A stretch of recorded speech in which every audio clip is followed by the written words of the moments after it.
Hello, నేను doctor Harish Tenati, maxillofacial surgeon, life coach and వేదశాస్త్రపాత్ instructor. ఉత్సాహం, ఎప్పుడూ జాయ్ఫుల్గా హ్యాపీగా ఉండడం ఎలాగా కదా, చాలామందికి అనుమానం ఉంటుంది. ఎప్పుడు హ్యాపీగా ఎలా ఉండాలి, ఎలా ఉంటే నేను జాయ్ఫుల్గా ఉంటాను అని. నేను కొన్ని ఇంపార్టెంట్ పాయింట్స్ చెప్దామనుకుంటున్నాను. సో మీరు కూడా ఎప్పుడు ఆనందంగా ఉండాలి అంటే ఇవి ట్రై చేయండి. ఓకే, కంపల్సరీగా అందరి సిచ్యువేషన్లు ఒకటిలా ఉండవు.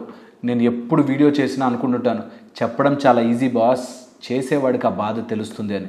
నిజంగా అందరికీ ఈజీ కాదు, ఈ జర్నీ ఎప్పుడూ ఈజీ కాదు. ఓకే, మన జీవితంలో మనకున్న సిచ్యువేషన్ నుంచి పోరాడి గెలవడం ఈజీ కానే కాదు. నేను ఇక్కడ కూర్చుని చెప్పినా నిజమేంటంటే మీ అందరి పరిస్థితి మీకు తెలుసు ఎంత కష్టంగా ఉంటుందో. అయినప్పటికీ మనం మనుషులం, మనం చేయగలిగింది ప్రయత్నం మాత్రమే. సో ఆనందంగా ఉంటూ జీవితాన్ని పోరాడండి, ఏమీ కాదు. ఈ ఆనందంగా ఉండాలి అంటే కొన్ని ఇంపార్టెంట్ విషయాలు మీరు గుర్తుపెట్టుకోవాలి. Number 1, first and foremost thing, మీ ఆనందం ఇతరుల చేతిలో పెట్టకండి. Very very very very subtle. ఈ మాట అర్థం కాదు మీకు. పదే పదే అదే మాట రాసుకుని చూసుకోండి. నా ఆనందం ఎవరి చేతిలో పెడుతున్నా? మా ఆయన మంచిగా ఉంటే అయిపోయింది, నీ ఆనందం మీ ఆయన చేతిలో పెట్టేశావు. నా కొడుకు చదివేసుకుంటే నీ ఆనందాన్ని తీసుకెళ్ళి నీ కొడుకు చేతిలో పెట్టేశావు. ఆ ఇల్లు కట్టేసుకుంటే నీ ఆనందాన్ని తీసుకెళ్ళి ఆ ఇంట్లో పెట్టావు. నా గనక ఈ డిగ్రీ వచ్చేస్తే నీ ఆనందాన్ని తీసుకెళ్ళి ఆ డిగ్రీలో పెట్టావు.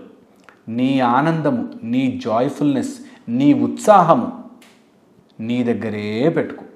ఎప్పుడూ హ్యాపీగా ఉండడం అనేది నీ చేతుల్లో ఉండాలి. ఒకడెవడో తిట్టాడు, వాడు నన్ను ఎందుకు తిట్టాడు అనేసరికి నీ ఆనందాన్ని తీసుకెళ్ళి వాడి చేతిలో పెట్టావు. వాడు ఒకవేళ నిన్ను పొగిడితే నువ్వు ఆనందంగా ఉంటావు, లేదంటే నువ్వు ఎప్పటికీ ఆనందంగా ఉండలేవు కదా. అందుకని నీ జీవితాన్ని నీ చేతిలో పెట్టుకో. వాడిని తిడితే అప్పుడు ఫైట్ చేయి, తప్పులేదు. వాడిని తిడితే అప్పుడు మాటలు అనేయి, కానీ అదే తలుచుకుని బాధపడకు. ఎందుకంటే నీ ఆనందాన్ని వేరే వాడికి ఇవ్వద్దు. Very very very first important, attaching your Joy to someone else or something else. నీ ఆనందాన్ని బయట వెతుక్కోవడం మానేసే మిత్రమా, వెరీ ఇంపార్టెంట్. నెక్స్ట్ వచ్చేసి, ఆనందం ఎప్పుడు పోతుంది తెలుసా? ఎప్పుడైతే ఇమాజిన్ చేస్తావో నీ ఆనందం పోతుంది. ఇమాజిన్ చేసుకోవద్దు, ఏది కూడా అతిగా ఇమాజిన్ చెయ్యొద్దు. ఇమాజినేషనే నీ ఆనందాన్ని చంపేస్తుంది. ఇమాజిన్ చేయొద్దు. ఊరికే ఆలోచించి అది అలా జరుగుంటే, మా ఆయన ఇలా ఉండుంటే, మా అంకుల్ అట్లా చేసి ఉంటే, నాకు ఆ జాబ్ వచ్చుంటే, ఒకవేళ అలా జరుగుంటే. ఇమాజినేషన్ చెయ్యొద్దు. ఎంత ఊహించుకుంటూ నీ మైండ్లో బ్రతుకుతుంటావో అంత జీవితం చాలా దారుణంగా, బలహీనంగా తయారవుతుంది. నీ ఆనందానికి ఇమాజినేషన్ పెట్టద్దు, అడ్డు పెట్టద్దు. Very important.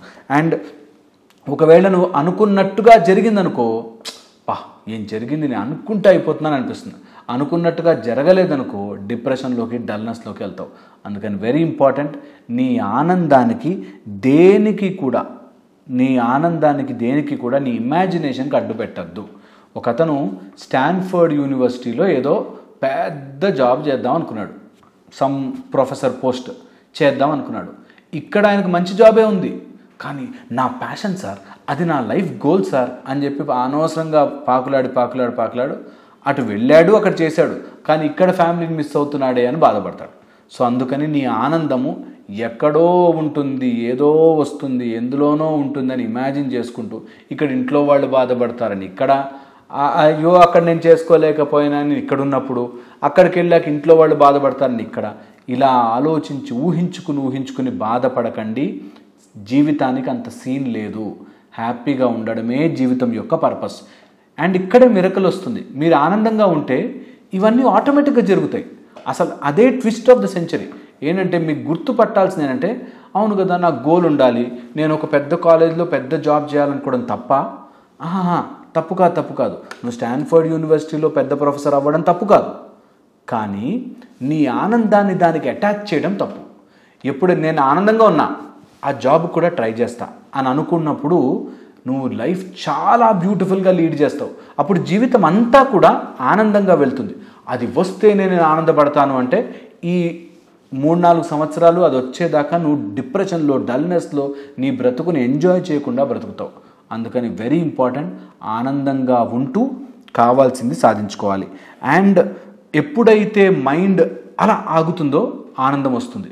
మీరు కావాలంటే అబ్జర్వ్ చేయండి, నిద్రపోయినప్పుడు అసలు మైండ్ లేదు, హ్యాపీగా ఉంటుంది. నిద్ర లేవగానే ఫ్రెష్ ఫీలింగ్ వస్తుంది కదా. ఎప్పుడైతే మైండ్ ఆగుతుందో హ్యాపీగా ఉంటుంది. మీరు ఫుల్ బిజీ వర్క్లో ఉన్నారు, ఓ చోటుకు వచ్చి అబ్బా అని కూర్చోగానే మైండ్ హ్యాపీ ఫీల్ అవుతుంది కదా. నీ మైండ్ ఎప్పుడైతే ఆగుతుందో హ్యాపీగా ఉంటుంది. నీ మైండ్ సినిమా చూస్తున్నాం అనుకో, ఆ సినిమాలో వాడు చూపించింది మాత్రమే ఆలోచిస్తూ ఉంటాం కదా, అప్పుడు నీ మైండ్ హ్యాపీగా ఉంటుంది. ఎప్పుడైతే సినిమా హాల్ నుంచి బయటకు వచ్చేసి నీ రెగ్యులర్ లైఫ్లో పడిపోతామో ఏవో ఆలోచిస్తుంటాం, మైండ్ అలా తిరుగుతూ ఉండడం వల్ల నీ హ్యాపీనెస్ మళ్ళీ పోతుంది. మరి అప్పటిదాకా ఏమైంది నీ మైండ్? అప్పటిదాకా సినిమా చూస్తున్నప్పుడు ఎంజాయ్ చేసావుగా, బయటకు వచ్చాక మళ్ళీ నీ కష్టాలు గుర్తుకొచ్చాయి, బయటకు వచ్చాక నీ అప్పులు గుర్తుకొచ్చాయి, బయటకు వచ్చాక నీ భార్య పెట్టే టార్చర్ గుర్తుకొచ్చింది, నీ భర్త పెట్టే టార్చర్ గుర్తుకొచ్చింది. ఎలా? ఎప్పుడైతే మైండ్ ఆగిందో ఆనందంగా ఉంది. ఈ విషయం తెలుసుకుని మన ఋషులు మునులు వీళ్ళంతా ఏం చేయద్దురా బై, మైండ్ని ఆపు చాలు, నీకు ఆటోమేటిక్గా లోపల నుంచి డిహెచ్టి అనే ఒక గాడ్ పార్టికల్, అమృతము అంటారు చూసారా, అమృతం ఆటోమేటిక్గా రిలీజ్ అవుతుంది. ఆ మైండ్ని ఆపడం మాత్రమే ప్రాక్టీస్ చేయాలి, అది ప్రాక్టీస్తోనే వస్తుంది అని చెప్తారు. నెక్స్ట్ వచ్చేసి వీటన్నిటితో పాటు గుర్తుపెట్టుకోవాల్సింది, మీ మైండ్ని స్టాప్ చేయాలి అంటే మెథడ్స్ ఉన్నాయి, మెథడాలజీ ఉంది, ప్రాక్టీస్ చేయాలి. నీ మనస్సు ఎప్పుడు కూడా ప్రాక్టీస్ చేయనీయకుండా నేను ఒక పక్కన తోసేస్తూ ఉంటుంది. ప్రాక్టీస్ చేయడం మాత్రం అలవాటు చేస్తే ఆటోమేటిక్గా జాయ్ఫుల్గా ఉంటావు తెలుసా, ఆటోమేటిక్గా హ్యాపీగా ఉంటావు. ఏంటంటే లైఫ్లో ఏ సిచ్యువేషన్ వచ్చినా నేను నేర్చుకుంటా, నేను ప్రాక్టీస్ చేస్తా, నేను దానిలో ఇంకా ఇంప్రూవ్ అవుతూ ఉంటా. అది వచ్చినా హ్యాపీ, రాకపోయినా హ్యాపీ అనే మైండ్ సెట్తో ఉంటే ఆటోమేటిక్గా నీ బాడీ జాయ్ఫుల్లోకి వెళ్ళిపోతుంది, ఆటోమేటిక్గా ఉత్సాహంగా ఉంటాం, ఆటోమేటిక్గా జీవితం మంచిగా రంగులమయంగా మారుతుంది. నెక్స్ట్ వచ్చేసి ఆనందంగా ఉండడము, ఆనందంగా ఉన్నట్టు నటించడము వేరు వేరు. చాలామంది ఏమనుకుంటారు, జాయ్ఫుల్గా ఉండాలంటే వీకెండ్ వచ్చాక ఎంజాయ్ చేస్తాను అనుకుంటారు. వీకెండ్ వచ్చాక ఎంజాయ్ చేస్తాను, సాటర్డే సండే బాస్ ఎంజాయ్ చేద్దామంటే మిగతా 5 రోజులు Monday Tuesday Wednesday Thursday Friday దరిద్రమైన బ్రతుకుతూ ఎప్పుడవుతుందిరా బాబు సాటర్డే సండే అనే దుస్థితిలో బ్రతుకుతూ ఉంటారు. అలా కాకుండా ఎప్పుడూ ఆనందంగా ఉంటే సాటర్డే సండే ఉన్నా ఆనందంగా ఉంటారు, Monday Tuesday Wednesday Thursday Friday Saturday అయినా బాగానే ఉంటారు కదా. సో అందుకని ఆనందంగా ఉండడానికి వెరీ ఇంపార్టెంట్, ఒక రోజు ఒక ముహూర్తము అలా జరిగితే ఆనందంగా ఉంటానని పెట్టుకోవద్దు. వీకెండ్స్ ఆనందం కోసం పెట్టుకోవద్దు, లైఫ్ అంతా ఆనందంగా ఉండడానికి పెట్టండి. ఎవరికి ఆనందం దూరం అవుతుందంటే ఫిక్స్డ్ మైండ్ ఉన్నవాడికి ఆనందం దూరం అవుతుంది. ఈ ఫిక్స్డ్ మైండ్ కొన్ని విషయాల్లో పెట్టుకున్న వాళ్ళకి ఆనందం దూరం అవుతుంది. ఫర్ ఎగ్జాంపుల్, నువ్వు కాఫీ తాగుదాం అనుకున్నావు, ఓకే, నీ ఇంట్లో అమ్మో వైఫో పిల్లలు ఎవరో చల్ల కాఫీ తెచ్చిచ్చారు, నీకు నచ్చలే, నాకు ఇంత వేడి కాఫీ తాగాలనిపిస్తే ఏంది ఇట్లా ఇచ్చినావు అని చెప్పి అరుస్తావు. అదే సేమ్ నువ్వు కాలనీ ప్రెసిడెంట్ దగ్గరకో లేకపోతే సీఎం దగ్గరకో పిఎం దగ్గరకో వెళ్ళావు, ఆయన చల్ల కాఫీ వచ్చి చేతిలో పెట్టాడు, నువ్వు ఎట్లా ఉందేంద్రా నీ ఫేస్ అని వాడికి ఇచ్చి కొడతావా? ఇవ్వవు కదా, నోరు మూసుకుని అబ్బో చాలా బాగుందని తాగేసి వస్తావు కదా. నువ్వు ఎప్పుడైతే దీన్ని అర్థం చేసుకోగలుగుతావో, సిచ్యువేషన్కి తగ్గట్టుగా నువ్వు మారగలుగుతున్నావో నీకు తెలిసిపోతుందో, అప్పుడు అన్నిటినీ సమానంగా సమభావంతో చూడడం స్టార్ట్ చేస్తావు. ఇది బాగా గుర్తుపెట్టుకోవాలి. అండ్ ఇది రావాలి అంటే అభ్యాసము, వైరాగ్యము, ప్రాక్టీస్ అండ్ అన్నిటి మీద ఒక టైప్ ఆఫ్ నాన్ సెన్సిటివ్ ఆలోచన ఉండాలి. అంటే ఇది ఉంటేనే బాగుంటాను, ఇది జరిగితేనే హ్యాపీగా ఉంటాను, ఇలా ఉంటేనే హ్యాపీగా ఉంటాను అని ఎప్పుడూ పెట్టుకోవద్దు. అండ్ నీ కోరికల్ని తీర్చుకుంటూనే కోరికలకి అంటుకుని ఉండకూడదు అని తెలుసుకుంటావు. ఇది తెలుసుకున్న రోజున నీ లోపల ఆటోమేటిక్ జాయ్, ఆనందము లోపల నుంచి ఆటోమేటిక్గా వస్తుంది. ఇది బాగా గుర్తుపెట్టుకోవాలి. జాయ్, నీ ఉత్సాహము, నీ ఆనందానికి ముఖ్య కారణము నువ్వే. అందుకని నీ లోపలే ఈ ఆనందాన్ని జనరేట్ చేసుకోవాలి. పదే ఆలోచనలో పడద్దు. అండ్ ఒకవేళ ఆలోచనలో పడుతుంటే తొందరగా బయటపడండి. ఎందుకంటే అందులో పడిపోయావా, ఆ గోతులోకి దిగావా, లోపలికే వెళ్ళడం, బయటికి రావడం చాలా కష్టమైపోతుంది. సో వెరీ ఇంపార్టెంట్, నీ ఆనందాన్ని వీకెండ్కి పోస్ట్పోన్ చేయొద్దు.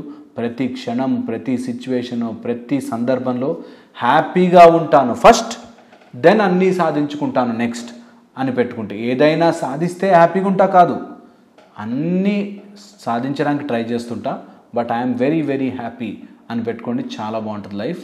ఇది ఒక్కసారి ఆలోచించండి నేను చెప్పింది. అండ్ ఇంకేమైనా డౌట్ ఉంటే మాత్రం ప్లీజ్ కమెంట్ సెక్షన్లో పెట్టండి. ఖచ్చితంగా నేను వీడియో చేసే ప్రయత్నం చేస్తాను. Thank you so much.